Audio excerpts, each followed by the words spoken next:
मैं डॉक्टर आरती पटेल, मनोचिकित्सक, विरल multi super speciality hospital Ghatlodia Ahmedabad. आज 10 जून जो विश्व एंजाइटी डे के हिसाब से माना जाता है, तो विश्व एंजाइटी डे पे हम थोड़ा एंजाइटी माना घबराहट, रेस्टलेसनेस, एंग्सियस जो बोल सकते हैं उसके बारे में थोड़ी इन्फॉर्मेशन लेंगे।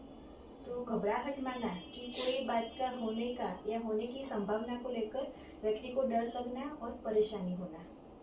सामान्य तौर पर व्यक्ति कभी कभी घबराहट होना वो नेचुरल है। जैसे कि कोई कुत्ता पीछे पड़ जाए तो थोड़ा घबराएंगे तो वो अच्छी बात है कि आप अपना प्रोटेक्शन कर सकते हैं। इसी तरह जब एग्ज़ाम रहती है तो थोड़ा हम एंग्सियस रहते हैं तो अच्छी तरह से पढ़ाई कर पाते हैं। या वर्क प्लेस पे आपके बॉस ने आपको कोई डेडलाइन दिया कि इतने टाइम में ख़त्म करना है, तो तभी आप थोड़े एंग्सियस रहते हैं, तो वो हिसाब से आप अपना टारगेट और जो वर्क रहता है वो टाइम पे कंप्लीट कर सकते हैं। वो नेचुरली सबके साथ होता है और वो चीज़ नॉर्मल है। लेकिन ये जो घबराहट या एंग्जाइटी कारण और बिना कारण पे जब आपके एवरीडे रूटीन में होने लगती हो या एपिसोडिक होती है और उसकी वजह से आपकी डे टू डे लाइफ या फंक्शन इम्पेयर होते हैं, आप अपने काम पे ध्यान नहीं दे पाते हैं, तो उसकी वजह से आपको परेशानी महसूस होती है और वो एक हम एंजाइटी डिसऑर्डर के हिसाब से डायग्नोज करते हैं और उसके लिए ट्रीटमेंट लेना जरूरी है।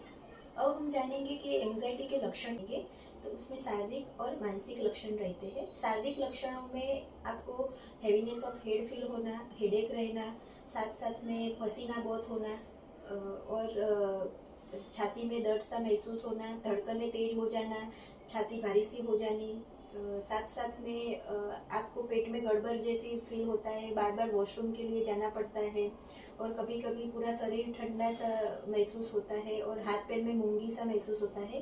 तो ये जो सब है, और नींद नहीं आना, भूख नहीं लगना, तो ये सब जो जब आपको एंजाइटी एपिसोड रहता है तभी आपको ये सब सिम्टम्स, शारीरिक सिम्टम्स महसूस होते हैं।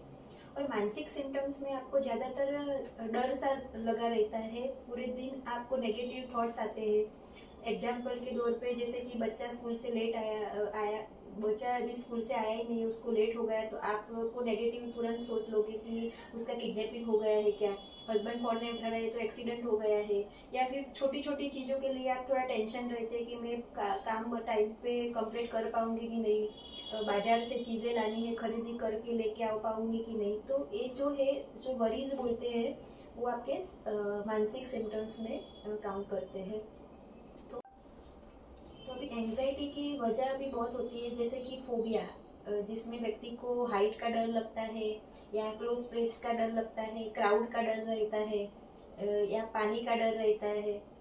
साथ साथ में व्यक्ति जो है वो उसको स्टेज फियर रहता है, क्राउड में कभी बोलने का बोला तो वो एंग्सियस हो जाता है और उसके बाद ब्लैंक हो जाता है।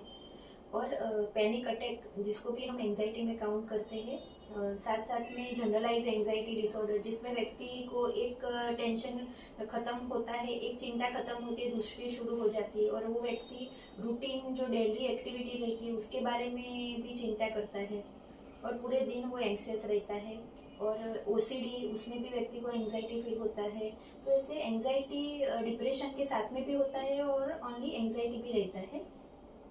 अभी उसके ट्रीटमेंट के बारे में जानेंगे। तो जब व्यक्ति को, जैसे कि हमने आपको पहले भी बताया कि जब एंजाइटी या घबराहट की वजह से आपकी डेली रूटीन जो डिस्टर्ब हो जाता है और आप अच्छी तरह से अपना कार्य पे ध्यान नहीं दे पाते हो, तो उसके लिए आपको प्रोफेशनल हेल्प लेनी चाहिए और आप अपने नियर बाय साइकेट्रिस्ट जो रहते हैं उसका कॉन्टेक्ट करके आप उसमें से बाहर आ सकते हो।